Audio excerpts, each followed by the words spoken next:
Welcome to Two Giant Goofballs, a New York Giants podcast. Are you a goofball that loves Giants football? If so, sit back and relax as we talk about the team that both excites and frustrates us so much. And now, here are your goofball hosts, Drew and Rob. Welcome, fellow goofballs, to Two Giant Goofballs, New York Giants podcast. I am Drew, joined as always by... I'm me, I'm Rob, and boy, do we have a show for you today. We do. We thought we have a little more. The new schedule is coming out Wednesday. Kind of anticipated more and more leaks because that's happened before, and the leaks just weren't there as much for the Giants. So apparently our schedule is not that leakability. It's not that excitability, leakability kind of thing going on there. So that'll have to wait till Wednesday, guys, to give you that. So Wednesday, fair warning on that. That'll be the topic for us to go over all of the schedule release there. Scheduled release. The schedule is scheduled to be released 8 o'clock on Wednesday. So with us starting at 9 o'clock, it should be prime time for a rapid reaction to that there. So today, though, we still got a ton to go over because we have the rookie mini camp over the weekend. We got people being cut, people being signed, people being cut and then re-signed. All kinds of things going on here. Plus, obviously, let's be honest, we have a lot of high-profile rookies in this draft class as well. So we got to talk about all of that there. So first one, I think the biggest story since this draft has been Abdul Carter and his jersey number. He's picked the number, guys. He's picked the number. There he is. Oh, so okay. Obviously, he first went to go for LT's number, which just means he must have the biggest balls of anyone in the draft, basically, at that point. That's insanity. But he went for it. LT said no. And then went for, obviously, Phil Simms' number. Again, makes a little more sense because he played that number in college. He was number 11 at Penn State. So he's kind of combined the two. And he hasn't said it that way himself. It's just it doesn't take a genius to figure out the first number of 56 and the second number at number 11. Make 51, which will be, of course, his new number there. So, I like it. It's kind of a nice way of kind of paying a little homage to both situations there. He also took Azeez Ojulari's old number, which is ironic because he basically replaced Azeez Ojulari there on the roster as well on top of that. So, and don't get me wrong, when I say replaced, he is an upgrade. I'm not trying to say otherwise at that point there. I'm just saying it's ironic that the new Azeez Ojulari has the old Azeez Ojulari number now. Yeah. So, like I said, I like it. 51. You got the 5, you got the 1, you're putting together, you got the 51. I still think 12 was where I would have gone personally, but I like it overall. I think we'll see if he changes still. He says he's not going to change. He says he's going to keep it. I will say this, guys, do not pull a Rob. Wait until the training camp is over and numbers are finalized to buy any jerseys. Yeah, we did mock you a little bit on Thursday when you were out, by the way, on that. But like I said, wait till then, because that's everybody too, because Jaxson Dart's going to be a number as well that people are going to want. Who knows what's going to happen until after the camp is over and people figure out numbers. So wait till then for rookie jerseys. You never know. So, but like I said, at least that saga is over, because I'm tired of hearing people go, "Oh, well, I can't believe he asked Lawrence Taylor." Who cares? Are you Lawrence Taylor? Why do you get so upset? Like, I don't get it. I don't get it. As Jay says, we said on Thursday that your Malik Neighbors number 9 jersey could sell for $10,000 on eBay as a limited edition. Listen, you hold on to that sucker. It's a limited edition because it was the only year they made that jersey, and he only had that jersey for 2 months, and never actually even wore that jersey technically, because you got the 100th anniversary jersey for Malik Neighbors and the numbers he didn't wear to the regular season, and then didn't wear that jersey in the preseason. I'm just saying, like, that could be limited edition. He's not wrong there. We made that we made a lot of talk about your jersey, by the way, when you were not here on Thursday. You should have. That's my jersey when I'm not around the talk. I should have texted you and tell you to wear it to today's episode. That'd be more fun. Oh my gosh. He says it might be harder to sell than an XXL. Jay says that's an easy one to sell. People like the bigger sizes. You kidding me? Jersey is supposed to be worn a little big, Yeah, but wait. It's a 56. It's not double X. It's the numbers. I'm just saying. Which is still extra large. I'm just saying. That is technically an XXL then. He got it. Womp. Let's see. Money Mike says 51 is nasty. LOL. Abdul is star. Get my man a swaggy. LOL.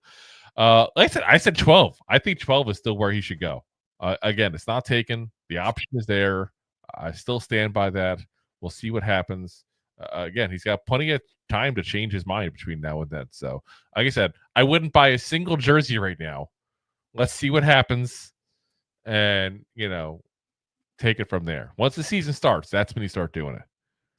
Yeah. You said, and Banks needs to come off number 2 for Dart. We'll see about that. Let's see what Dart wants on that one. I don't disagree if he wants it, he should get it, because I just have no love for Deontay Banks at this point. But that's a whole separate. Yeah, it's a different thing. That's it. That's another topic for another day. We've already had like 5 times.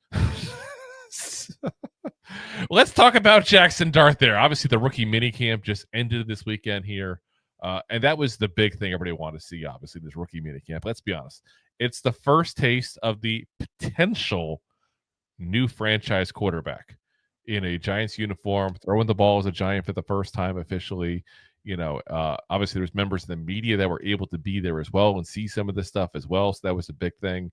A lot of ex-Giants came out. I know Chris Snee is now working with the Giants, but I did see Chris Snee out there with the team. I saw obviously Michael Strahan out there as well. So it's nice to see some of the classics come out there, for lack of a better term. I'm going to call them old people like my age. So the classics. Yeah. That's much nicer. Yes. The fine wine. At least you save on insurance when you're a classic. Yeah. I'm just saying, that's where I should be there. So anyway, we're talking about numbers before with Abdul Carter. Number 6 is the number that Jaxson Dart has gone with for this first off. So let me just let that out the way right now, because I know it's going to be a topic. Obviously, that is the number that our punter, Jamie Gillum, also has as well, the Scottish Hammer. So I don't think that's going to stay unless there's some kind of deal that we're unaware of between those two. Obviously, he wore number 2 in college. That obviously is now a number that Deontay Banks has now taken in this offseason as well before the draft. So it's not like Banks was like, get that back. Gotcha. Usually when you get a jersey number and you give it up, you do give some money up or something to get like a car or something crazy at that point. So, who knows if something like that will be done between Banks and Dart. But if that happens, it wasn't done intentionally. Banks had no clue we're going to draft, obviously, beforehand. So, but listen, you're gonna see a ton of things on Dart. The Giants do their whole Giants life, which is like their version of Hard Knocks, and they're showing all about him in the interview process. Let me be very clear something on this first. If you think anything in that Giants life is real, have I a bridge to sell you? Like, the Giants taped it. The Giants edited it. The Giants knew they were being taped. So I just got to say that up front. Don't believe a damn thing you say on there as far as they being legit. Everybody in the room knew they were being taped. And Hard Knocks, I felt like, was a little bit more like I trusted some of it because of the fact that you could be on tape for like 5-10 minutes and eventually, you're gonna break down. And eventually you're gonna become like your real person. You're gonna forget the camera's even on sometimes. That's why BS comes out sometimes in reality shows. But they purposely put crazy people in front of the camera, and eventually crazy people do crazy things. Yeah. But in this case, it was like segments that were obviously clipped together, obviously meant to make everybody look amazing. So take that with a grain of salt. Back to what he did here at rookie camp. So, it looked good. But it's the rookie camp. The biggest thing you're hearing nonstop out of this kid, and this is why I bring up the Giants Life thing that they put up on YouTube there. The biggest thing you're hearing is that he's intelligent, he's very smart, he's picking up offense, he picks up things that he's given very quickly. He knows where everybody's supposed to be, the mental aspects of it there. And it's very, very important. Like, I don't mean to belittle or, any of that stuff there. But again, it's rookie camp, guys. Rookie camp. Not even regular camp. rookie camp. Most of the people there were there this weekend will not be there when actual training camp begins. Let's be very clear on that. Yeah. So, and once again, it's rookie camps. No one with the NFL experience. It's like, okay, like these are the guys that came up from college. These are the guys undrafted. This is who they're playing against. So, like, yeah, you should dominate. Yeah. You want to look in the NFL. He's a first-round pick. He should technically be the second best player on that field, minus Abdul Carter. Correct. I mean, that's the truth of it. Now, you can't really judge too much on Carter at all because it's a lot of sevens with sevens. There's no, you don't want him to get injured at that point. So there's really nothing to report on Abdul Carter. So because of that, it was nonstop reports on Jaxson Dart. Brian Daboll on his performance during camp said he did what he was supposed to do. He was prepared. He put a lot of time and effort into it. I got a lot of appreciation for how he's gone about short amount of time, his business. And that's what's most important is how can we get him to a routine meeting with players extra, having walkthroughs at hotels, communication. That's the part of the quarterback. That's the part of playing quarterback is being on top of all those little things. And if you can't be on top of it, then the other guys, if they don't know, he can't direct them in the right direction. How he's gone about his business as a young pro at this point is important. So again, all saying the right things. But let's be honest. Brian Daboll is not going to come out of a rookie camp going, "Oh goddamn, we made a mistake." Yeah, no. Boys, this boy that we just got a month ago. Oh, it's just terrible. Boys are egg out of my face. I feel like this was a foolish purchase. Anybody else have buyer's remorse? Like, yeah, we return this. Like, seriously, like, I'm just saying, like, that's again, take it for what it is. Day one, again, 2 days. There was a day one during 7-on-7s. He went 8 of 10. Obviously, it doesn't take a genius to figure out this 80% completion percentage. Very good. But again, 7-on-7, so no pass rush. Just throwing around. It's like a game of catch, basically. Day two, Connor Hughes of SNY, friend of the show, there said, Giants QB Jaxson Dart finished 7 of 13 passing tonight with the highlight, a 45-yard touchdown on go ball. He was much better than the numbers indicate. 2 pretty clear DPIs, defensive pass interference, for those who aren't sure what that means. 1 drop, wide out, just missed 1 down seam. Only 1 true miss underneath route that got tipped. Good day for rookie in the wind. And that's one of the things that we do see, talking about the day in general, is it was a very windy day. He did not seem, hampered by the wind whatsoever, which is a nice thing to see. Listen, some people have the arm strength to play through a wind, some do not. So, as Jay accused me of name dropping, listen, I didn't. He's the guy who is talking about it. I have to drop his name and give Connor Hughes credit. It's not like I was like, oh, I just texted Connor Hughes and talked about this, though I do have a cell phone. That's a name drop, by the way. That's a name drop, Jay. That's how you name drop. Anyway. The big thing you do see, he says friend of the show. I'm giving him credit. He's been on the show before. I want to give the guy credit. He's a friend of the show. Sheesh, I can't do anything with that, Jay. Sheesh. Next time I'll say friend of the show. We're getting nagged on our own show here. Anyway, all love, Jay. It's all good. The biggest thing you'll really see during rookie mini camp, I loved personally, is besides the fact that first off, Mike Kafka was calling the plays both days. I love that part of it 100%. I hope that continues into the regular season. But the biggest thing I love, and I don't know if this is why they did that and if it's going to continue in the regular season or whatever, is because Brian Daboll was glued to Jaxson Dart. Like, you would swear those guys are Siamese twins of somehow different generations. Like, they were just next to each other at all times, and he was in his ear at all times. He was going over everything, every single play. He really took full advantage of this weekend to get him up to speed of what he's looking for, what he wants, what he needs to see from Jaxson Dart. And I'm very, very glad to see that. That's a huge thing for me. Listen, again, Brian Daboll's his job's on the line. 100%. And Jaxson Dart is going to probably determine whether or not he has a job next year. Because if Jaxson Dart looks good, I don't care how bad the team is. If Jaxson Dart looks good, I'm telling you guys right now, he ain't going anywhere. Yeah, Ain't going anywhere. If this team looks bad and Jaxson Dart looks bad on top of that, there is going to be nothing to save him whatsoever. Everyone goes.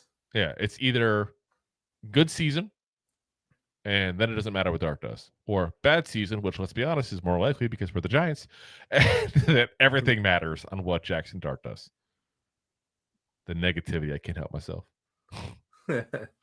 So, again, it's a positive weekend. It's a good weekend for him. But you can't look too much into it. Again, he's playing against guys that, quite frankly, I'll tell you point blank that the invites they had that weren't signed as undrafted rookie free agents, only one of them got signed. We'll talk about him later on.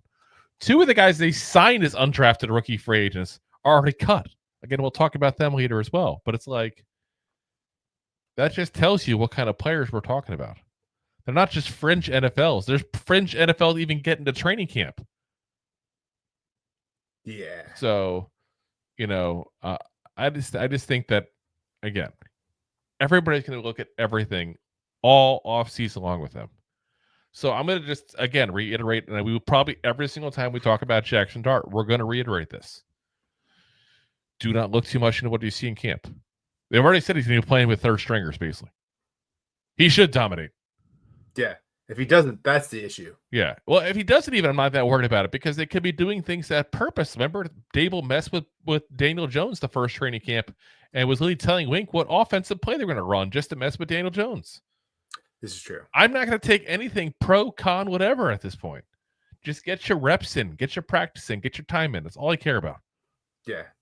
I'm not going to sit there and go crazy over anything that happens in the preseason because he'll probably be in the preseason, let's be honest, the second half of games when half the guys in the field won't even make an NFL roster. And again, they might be trying new things with them. I'm not going to I can see it already what's going to happen this offseason. Everything pro, con, whatever at that point with Jaxson Dart is going to be so overplayed it's not even funny. And it's finally like, to borrow a phrase from the great Chuck E. Cheese, this is the place for a kid to be a kid. Like, he's got to learn. He's got to learn this year. And that's what this is. This is a red shirt year for him, basically. So, like I said, I think you've got a goose fraba, positive or negative. Let it be. Assess what he does whenever he plays towards the end of the year. He probably will play towards the last couple weeks, and that's it. So, all these reports you're seeing about how great he looked in camp, as they would say in Brooklyn, forget about it. Forget about it. Rookie mini camp. It's rookie mini camp. Let's stay positive about him. Let's support him. He's the Giants' future, potentially. But I'm just saying. All right. Let's go on to the next guy here that we got to talk about from the rookie camp. And it's the guy with the funnest name. We love saying it. Yeah. Skattebo! Skattebo! Cam Skattebo pretty much had the soundbite of rookie minicamp there. So he's at the podium there, all the media around him. And I didn't see who asked him the question, but you can barely, it was faint. I had to turn the volume even up to hear the exact way they worded it. And, he was asked by a reporter, they said, with all that you've accomplished, how do you keep finding the chip on your shoulder? It's an interesting thing. I mean, let's be honest. He came up, wasn't a highly touted prospect, develops into a guy who was one of the best, running backs last year in all college football. Something to be proud of. Let's be very frank. There's plenty of people that will look at this. I made it. I did 1,400 yards last season. I made it. Yeah. I could see that. But his response was, how many snaps in the NFL have you seen me play? 0, right? I proved nothing. I proved what I am in college, but I proved nothing at this level. Now where I'm at, I have to prove myself. And if that's for 5 years or 10 years, I'm going to continue to prove myself. The best do it for the longest, so I'm going to continue to do that and just work my butt off. You got to love that answer, guys. 100%. That's got to love that answer. Like, How many times last year did we go, oh, these guys need media training? That's like the key response. I'm just going to put my head down and go to work. Yeah. And it's point blank, like, we're resetting the clock here. I'm starting at 0 all over again. Like, and he's not right. He's not wrong. Like, he has done nothing in the NFL, guys. And how many times have you seen guys with his resume, his type of resume, go into the NFL and they stink? So I love that he's got this attitude. I really do. And it seems genuine, at least. It does seem genuine. And if it is, you know what? That's the people that succeed. That's the one. And the people that continue fighting and scrapping and doing what they got to do to succeed. And this is why I love it when people are like, oh, well, he's not very athletic. You know what? You're not wrong. He's not very athletic. But the kid busts his hump, and that's how he succeeds. I will take the bust his hump and succeeds kid over the kid who's extremely athletic but lazy as all hell. I was going to say, hard work makes luck. So when people say he's lucky he got this far, like, it's hard work. He's putting in the time, he's putting in the effort. He's got the right headset, right frame of mind. So maybe else have the right stuff. New Kids on the Block in their song in their head now. You got the right stuff. Only old people know this song. Yes, I'm that old. It's okay. I'm sure Jay will call me old in the comment section now. Yeah. But he knows the song too, so. Yeah. Like I said, I feel like it's nice to see these kind of sound bites. And it's nice to hear that he's going to work his tail off. Because everybody you ever see that's played with him at Arizona State or whatever said, point blank, he's like that guy. He's nonstop at work. And I'm glad to see it. I'm hoping that, rubs off on everybody else in the team there at that point. And that kind of, gets infectious and spreads at that point, because this team has lacked leadership, guys. And it's funny how we're looking at this. It's funny, but it's sad. Well, let's be honest. It's sad, but we're looking at this rookie class as the one to provide leadership. It's supposed to be the reverse. The leaders are supposed to bring the rookies in and take them under their wing. But instead, it's like we've gotten rid of all these guys who were the quote unquote leaders of this locker room. The Leonard Williams, the Julian Loves, the Xavier McKinney's, the guys that, the Saquon Barkleys, the guys, and listen, you may hate him, but Daniel Jones goes in that category too. Guys that are well respected within that locker room. And now everything changes. But what I love is it's a fiery attitude, these kids we drafted, but mature. A mature, fiery attitude, which is a very hard thing to kind of put together there, Like I said, I'm optimistic for the season. I really am. And it's because of these kind of things. So I'm very curious to see what Skattebo can do. I'll throw a prediction out there. I'm going to do it. I'm going to throw a prediction out there. I'm going to say he gets 700 yards rushing and 250 yards receiving. Oh, not quite the 1,000 marker there. Not quite. And I want to throw crazy out there. I think that's a realistic number for him. Because keep in mind, Tracy's going to get a lot of carries as well. Yep. Tracy will probably be the running workhorse much more than he is because he's got the success. Barring anything changing in camp or him showing anything promise over Tracy. I mean, let's be honest. Tracy's a 5th-round pick. He's not guaranteed anything. Yeah. I'm trying to be mean about it, but that's the case, I think that would be what I expect. And I honestly expect similar out of Tracy. I think that's what's going to happen. I think the two of them end up in a split back kind of scenario where they both get over 1,000 yards combined, between rushing and receiving, but neither one of them is going to go off for 1,300 yards, rushing wise, at least, Or a backfield's going to put up 2,000 yards, give or take. Together. Yeah. That's what I'm saying. Because I think Devin Singletary is going to be basically phased out. Mostly. And from all reports, Cam Skattebo is actually being kind of tested or mini camp to see what he can do as for pass protection. And there's a lot of rumors about him potentially being used as a 3rd down back, which is going to help him as well as running yards. He's an aggressive kid. He doesn't shy away from contact. That usually helps lend to good pass protection work overall. Though he wasn't a great pass protector at Arizona State, but he is a good pass catcher. So, like I said, that's my expectation for him is under 1,000 yards total, but not too far off there at that point. There, I think a good, healthy, solid season at that point for him, and a true 1-2 punch at that point between him and why am I drawing a blank? Tracy. Oh my god, Tracy! It's been a long day of work, man. It's been a long day of work. Let's change topics before I say something stupid again. We got to talk about a guy. We got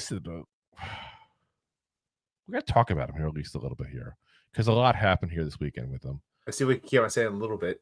Lil Jordan Humphreys. He was cut and he was re-signed. It's a very, very busy weekend for him.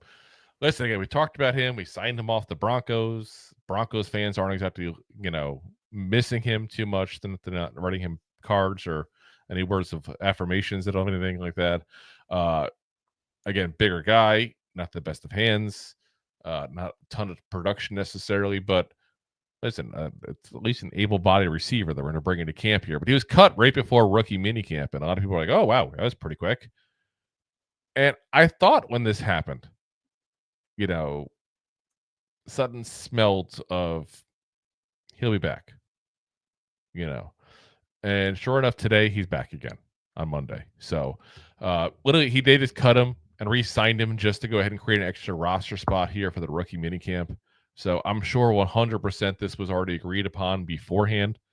So, nothing to think of it. Don't read too much into it.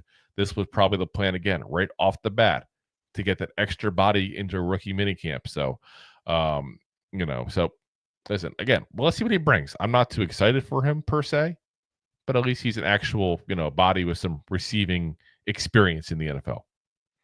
I just like his name. That might be the next jersey I get. I absolutely hate his name, but I only hate his name because of how he got his name.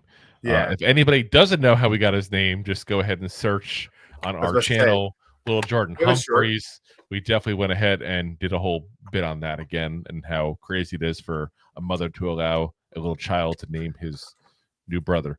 But these are things you should not do. So, anyway. Surprised it wasn't Frankenstein Humphreys. What is this? Little Big Daddy? Yeah. You were about to say Little Nicky. Wrong. I was about to. It happens. Again, I'm exhausted. A long day of work. So, the feeling. All right. We got two guys that were cut this weekend here too. Actually cut today on Monday, I should say. Two guys we had in camp this weekend. Tommy McCormick and RJ Delancey the third. Now, I have no clue if they say Esquire. I knew you were to say I have no clue if they call it Esquire. Now, this was the kid turnover Tommy we talked about there. Talk about the UDFA. He's already gone. I had hoped for him to do something at least in special teams. Just watching him on film, it just screamed a special teamer. But listen, we brought a lot of guys in for the secondary as far as 7th-round pick, undrafted free agents, brought guys in off the streets for rookie minicamp tryouts even and stuff like that. So it was bound to happen. We lose a couple. Delancey's one I thought we would cut immediately. That one doesn't shock me at all. Again, McCormick, I thought maybe had some special teams abilities, but obviously didn't show enough in camp, the rookie camp, to go ahead and sign him. Unless, I should say, keep him signed, unless there's some kind of deal like we talked about with Little Jordan Humphreys, where sometimes you drop people with agreement you're going to pick them up when blank happens. Like, that's always a possibility, don't get me wrong. But as of right now, the Giants are moving on from those two DBs there. So, again, we got a lot of DBs moving in, moving out, a lot of moves going on there. That also includes the newest Giant. Giants signed today cornerback TJ Moore, who was one of the guys they invited to go to the rookie minicamp, but wasn't actually signed as a undrafted free agent there. So he's officially there. So he was from Mercer University, which is, by the way, Macon, Georgia, if anybody's wondering where it is. That's actually the school. Remember Sam Mitchell, who I think is going on to be a head coach in the NBA, but he used to be a Timberwolf back in the day? He went to that school. So at least there's one professional athlete that was from that school, even if it wasn't the same sport. 6 foot even, 187 pounds, from Riverdale, Georgia, not to be confused with Riverdale from the CW TV show. This past season, 14 games. Yeah, you like that, right? He caught on to that. Yeah. It took him a second. He got it. Wasn't that just Archie Comics? Isn't that what that was? I think so. I think so. I heard that. Yeah, I think they had an Archie comic show. And I want to say it was Riverdale. Anyway, this past season, 14 games, 64 tackles, 42 of which are solo, 1 tackle for loss, 7 interceptions, including 1 for a touchdown, and 20 passes defended there. Listen, I say all the time, if you're going to come from a small school, you should dominate. 14 games, 7 interceptions, 20 passes defended there like that. Yeah, I think I wouldn't say full-on dominance, but that's not bad, guys. That's literally half an interception a game and 1.5, passes deflected like that. That's not too shabby. That's making a massive impact there, guys. Now, again, Mercer University doesn't exactly play the best of the best of the best. Sir. Yeah. So, look at the schedule. Well, guess who they did play? Alabama. Alabama. I would say that is a big enough school to really judge what someone can do. What'd he do? 7 solo tackles and 9 tackles in total. He had a good game. So he had a lot of tackles. Now, again, I tell you guys this all the time. I don't pretend to watch 10,000 hours of tape on a guy that we're signing as an undrafted rookie free agent after a tryout. And nobody even picked him up prior to a minicamp. Like, I'm not going to front and say that. What only that scares me when I see that stat is typically when I see a ton of tackles, what does that mean? He had a whole bunch of receptions. That's typically what that means. Now, you could also look at Alabama and say that he was the best player they had. I mean, literally, Alabama won that game 52-7.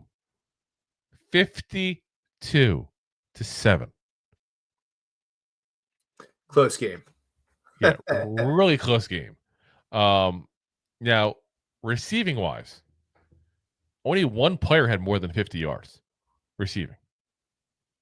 So, and that was Bernard. So I can't sit there and say that anybody dominated on the receiving side.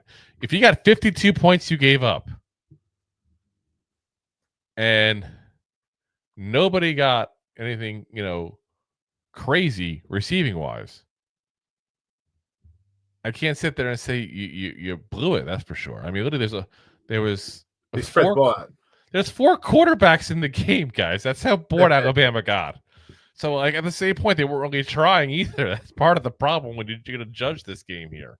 So, like I said, I think it's an interesting pick overall, just based on what he did in college. So he literally set the school's single game interception record, getting 3 interceptions against Princeton, which is odd because you would think Princeton quarterbacks would not make so many mistakes. They're supposed to be intelligent. They go to Princeton. I was they're supposed to have a high IQ, if you will. But apparently not a high football IQ. Yeah. Oh, I say good day. Oh, good day, sir. He's a 2-time unanimous All-American, only the 2nd player ever in Mercer's history to be considered that there. He's also as a runner-up for the Buck Buchanan Award, which is the best defensive player in Division I FCS. Now, David Walker is the guy who got that from Central Arkansas, the linebacker that got drafted in the 4th round by the Bucks. So, like, literally, defensive players in FCS ranked number 1, a guy who went the 4th round, and then this guy. Yeah. So, it's almost kind of shocking no one even signed him out as an actual undrafted free agent. That's a little crazy to me. It seems like that's somebody you would sign. Again, I'm not going to pretend I knew all about this kid before we signed him. I'm not going to pretend anything, crazy like that. I don't follow Mercer University football too closely. It's on the agenda. There's only so much time in the day, guys. I guess it's better than Mercer Community College in New Jersey. Might not be, but that's a whole separate issue. So Dan Brugler of The Athletic said, a good-sized athlete more maintains good positioning in zone and aggressively plays the football with timing. 0 penalties in 2024. He flashes a burst to close in coverage and run support. Although his attempts to bait throws will backfire at times, you like to see more disciplined technique. Overall, Moore will get into trouble freelancing, but he's a twitched-up athlete with physicality and ball skills. He will have a chance to compete for an NFL roster spot.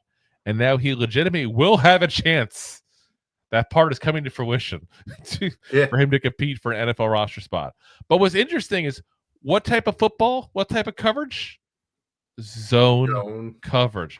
The Giants are bringing in corners like crazy that are zone-specific guys. I find that very interesting. I think you're going to see a lot more zone coverage this year than you've ever seen. And I think a lot of that is that way they can send more people.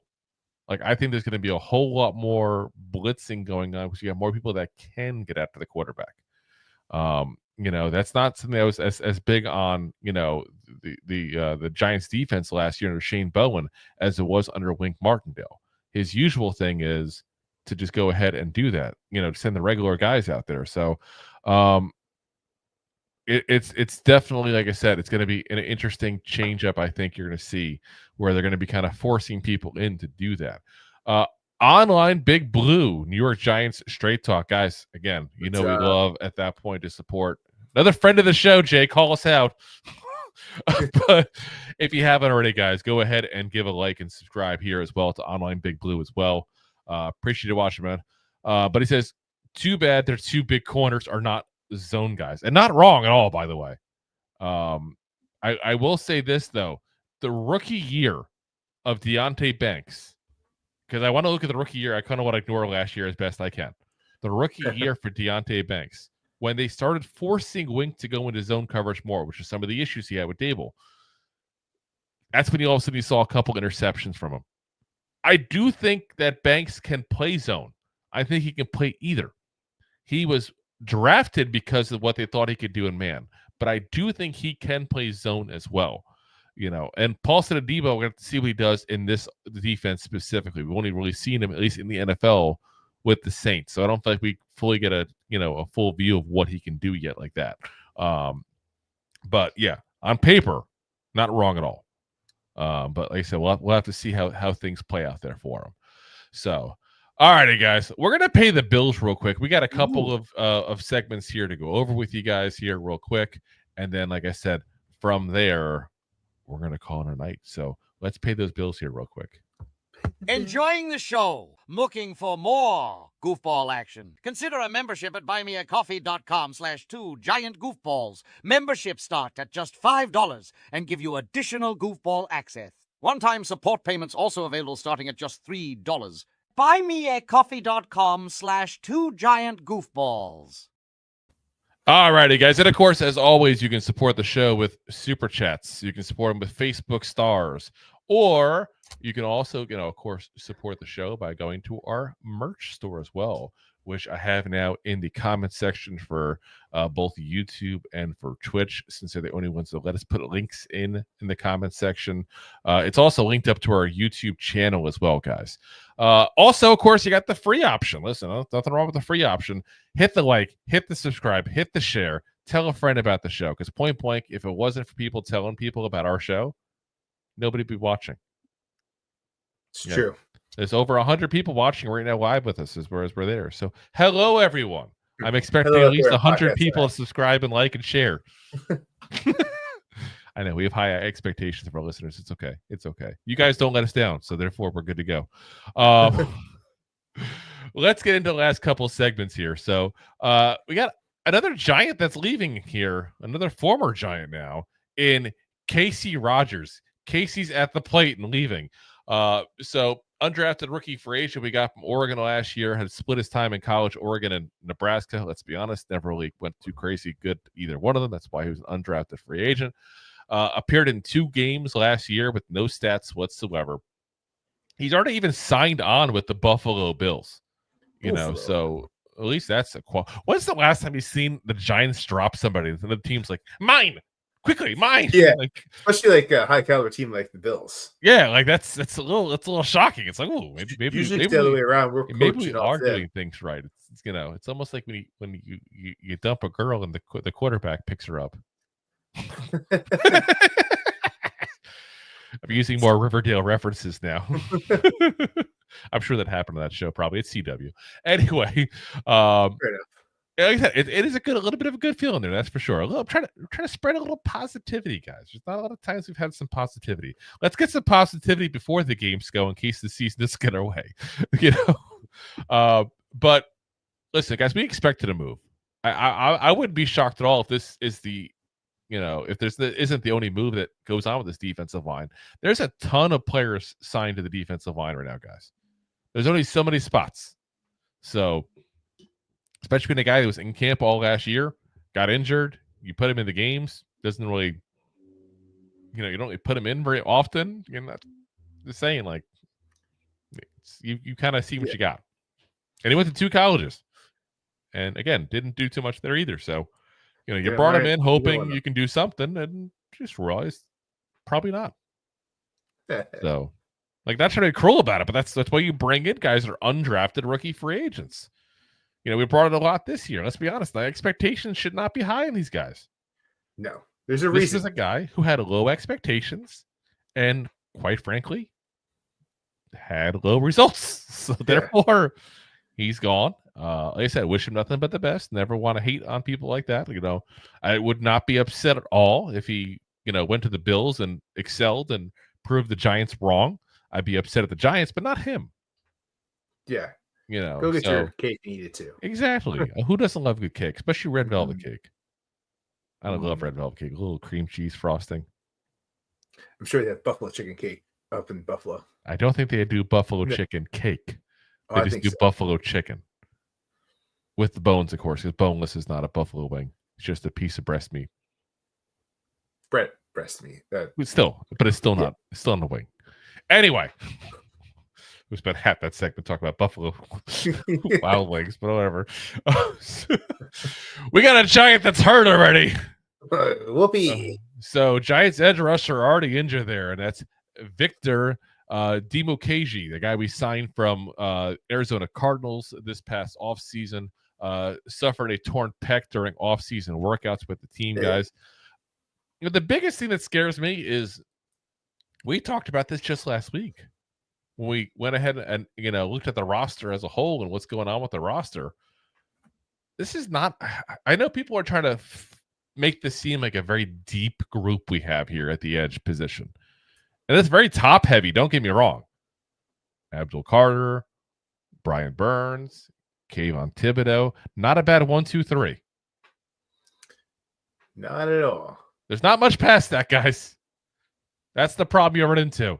You know, Dimukeji's got literally 4 career sacks. They all came in 23. You know, you got Timon Fox. Guys, it's not a vastly deep one. And again, I don't want to sound the alarm and be that guy right now. The roster is not finalized, but every year there's a couple of positions that we go, this is a potential concern here, and sure enough, the depth is a potential concern. I feel like for this Giants team, and especially with an injury already there. You know, like, let's say, for example, if he is injured, here's your options you got. Timon Fox. Chauncey Golston, if you want to move him off the line and move him back to the edge position. Because he's edge defensive line kind of hybrid. They put it, again, we talked about when we did the breakdown. Technically, according to ESPN, he's considered the starting right defensive end. But who knows where they'll put him? He again, he's a chess piece. He's that guy that moves around. So I feel like that's where, you know, you got to look at there. As No Name says, I pulled my pectoral muscle using a shake weight. I don't think that's what you're pulling with the shake weight, but that's a whole separate issue. Anyway, yeah, Yes, we'll put anything up there. And it's funny. You guys were all in the comments section earlier on the show, like arguing over the record and stuff like that. And we weren't talking about that, so I didn't pull the comments up. But I'll put a comment up about pulling your pectoral muscle using a shake weight. You ever try a shake weight, man? Those things I have are dangerous. not. I'm sorry. There is no way to not look ridiculous with that thing. Absolutely no way. Not doing it. I look ridiculous enough on my own. Thank you very much. I don't need weird shaking phallic symbol weights. There's a lot of good memes and videos. I'm sure there are. So, all righty, guys. Last bit of news here before we call it a night here. We got some rookies already signed, guys. We got 3 rookies. The guy in the picture included, who is our 5th round pick, Marcus Bow. Now, listen, we've talked about this before. We can clarify now. The Giants did put a video out this weekend for their mini camp, and they had all the names being said by the players and who they are. Marcus was there. He did say Bow, and the M is silent. Right in the video, he said that with the M silent. It's pronounced Bow. So, or sorry, Bo. Sorry, I'm saying Bow. I want to go say Bow, but no. Even when I know his name, I'm still butchering it. God damn it, I'm a jerk. Bo. Sorry, not Bow. Bo, like a bow and arrow. So Bo knows. Again, I don't know why when we were scouting him, the people that were really like calling the games were calling it Mbow or Mbo. Like they all call him that, but it is Bo, like Bo Jackson, bow and arrow. So that's officially official now. So from now on, we will at least be attempting to say his name, because obviously if anybody knows his name, it's going to be, as no name says, ironically, it's going to be Marcus Bo himself is going to know his name. So it's officially official, I think, now. Anyway, he signed on 4 years, $4.617 million. We also had a 7th round pick, tight end Thomas Fedone, 4 years, $4.349 million, and 7th round pick Corey Black, the corner, 4 years, $4.304 million. What's really interesting is it's not that much of a difference really between the picks. Sadly, think about it. Like, wouldn't you love to be a 5th round pick instead of a 7th round pick if you had the option? Like, who would pick a 7th round pick? But you're only losing $300,000. I guess only, but still, you're only losing $300,000 over 4 years. Yeah, only. Saying.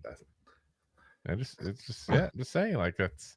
I'm a little shocked by the difference there. You know, you would think like, oh, you get $6 million, you're a 5th round pick, and they get $3 million, you're a 7th round pick. So, like something a little more dramatic than that. Like, yeah, it's later rounds, whatever. I mean, it's all slotted. I mean, that's the crazy thing. Like, it makes no sense to even argue over contracts for the most part there, except maybe like how much is guaranteed or, you know, that kind of stuff. You know, it's not luckily we don't have anybody, you know, holding out for rookie minicamp like the Bengals had. You know, I had to bring that up because listen, I admit freely, I love to say I was right. I don't even try to front on that. Like, I love saying that. And you'll remember during the draft night, I was harping how stupid the Bengals were for drafting Shamar Stewart, who literally had 4.5 sacks his entire career at Texas A&M, but they made him a 1st round pick. That kid literally held out rookie minicamp because his contract wasn't signed yet, even though there are protections against that. They cannot hold it against you, you moron. I don't know who's dumber in this scenario, him or the Bengals for drafting him. Yeah, you're saying Joe Burrow, it's not too late to ask for a trade. Listen, people will pay. They've already spent $100 million a season on 2 wide receivers and a quarterback. Now they can't afford to give many offensive line or defense, and they're drafting morons like this. 4.5 sacks his entire college career. Let's make him a mid-1st round pick. That sounds right. Just to hold out. And then we're going to go ahead and not and have him not even work out in rookie minicamp, even those protections to get it. Just saying. Oh, yeah. Let's see here. Deb's given us information. She says Bo is of African origin, specifically associated with Sangha language. Yes, the T is also silent. Luckily I read that beforehand, or I would have said definitely trying to figure out how to say that. Yeah, like I said, I just thought the B and the M, like it would be like again how they said it on the telecast when he was at Purdue. It's kind of shocking that kind of. But remember when we got Okereke? He went by Okereke the first couple of years in the NFL because everybody was saying it wrong. Oh yeah, if I had to say it, it's Okereke. And it's funny, you still see people saying Okereke every so often because they just don't know how to pronounce it. But it's kind of sad. Like, you're a professional athlete. Like, people should get the name right. Like, even in college nowadays, I consider like a college. I know they're not supposed to be. They're technically amateurs, but these guys some of them are going to be paid millions of dollars a year to play amateur football. So yeah, they're at this point they're considered professionals as far as I'm concerned. It's like the true minors now. You know, just get the names right. It's embarrassing. It's embarrassing, people. You're making yourself look stupid. But now we got it. Marcus Bo, official. Anyway, probably the most time we ever had conversations on how to pronounce someone's name, but it is what it is. I feel bad for the guy. I really do. So let's see here. Jay says, "Ugh, remember when Goodell said Mariota wrong? That's cringy." I didn't know that, but the worst one for me is John Travolta when he was at the Oscars, and they had to say he had to say Idina Menzel's name, and he just butchered it. I forget what he said, but it was absolutely horrendous. I almost want to play the clip, but YouTube will get mad at us. So feel free to go ahead on YouTube Shorts, TikTok, whatever, and just put John Travolta, Idina Menzel. And if you don't know how to spell it, you're not the only one. You can Google it. I have no clue. I know Idina, I want to say is Idina. But I think if you put John Travolta and it's supporting that, it'll probably start popping up the rest of the way for you. John Travolta says. Yeah, John Travolta, Oscars, Idina Menzel. It'll probably pop right up. He absolutely butchered the name, which is crazy because, again, she sang, Frozen Let It Go, which was like the most catchy song of like last 30 years here. So, as Jay says, Travolta wasn't name dropping, I guess, as he's mocking us again for name dropping. Listen, I almost saw John Travolta a couple weeks ago. Almost did. Okay, it happens. Okay, but I almost did actually. But yeah, I didn't get a chance to go to that film festival when I got to talk to Michael Shannon instead. That's a name drop, by the way. That's a name drop, Jay. Deal. Anyway, that's gonna call it a night for us here. So, guys, we'll be back again Wednesday for you guys. As always, we are live Monday, Wednesday, and Thursday, 9 p.m. Eastern Standard Time. Again, we're gonna have, barring any kind of craziness here, we're gonna have for you guys on Wednesday. It's gonna be the schedule release reaction show for it, which would be kind of interesting because we do have a really, really tough schedule this year coming up. I will say this because I'll probably say this a lot on Wednesday as well, but I'm gonna give you guys the prefaces of this as you're thinking about the schedule coming up. The division plays mostly the same people. When they say we have the toughest schedule, yes, maybe a couple of them, but there's not that much of a change. Most of the NFC East plays the same damn people. Just at different times of the year. Yeah, that's all it is. And you have no clue who's going to be good, not going to be good, because that changes every single year. You have no clue who's going to be injured or not injured the weeks you have to play them. So let's not. You're going to get. I feel like people are going to get caught up a lot in this because it's a really tough schedule. Don't get too much caught up on it. So, anyway, guys, again, if you haven't already, hit that like, hit that subscribe. As always, we are live on YouTube, Facebook, Twitter /X, Twitch, and of course, Rob's favorite, My LinkedIn profile. And of course, as always, we're available the next day, I should say, on audio podcast everywhere. Apple, Spotify, iHeartRadio, Pandora, all the big ones there. So again, if you haven't already, hit the like, subscribe on both the video and the audio. It really helps us spread the message there to people. Again, appreciate you guys. And then Jay says you have to super chat or else they ignore you. No, we don't ignore people if they don't super chat. He says they use that money to go to the Golden Corral.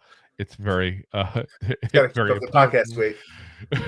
And No Name says no, they don't. They're pretty cool.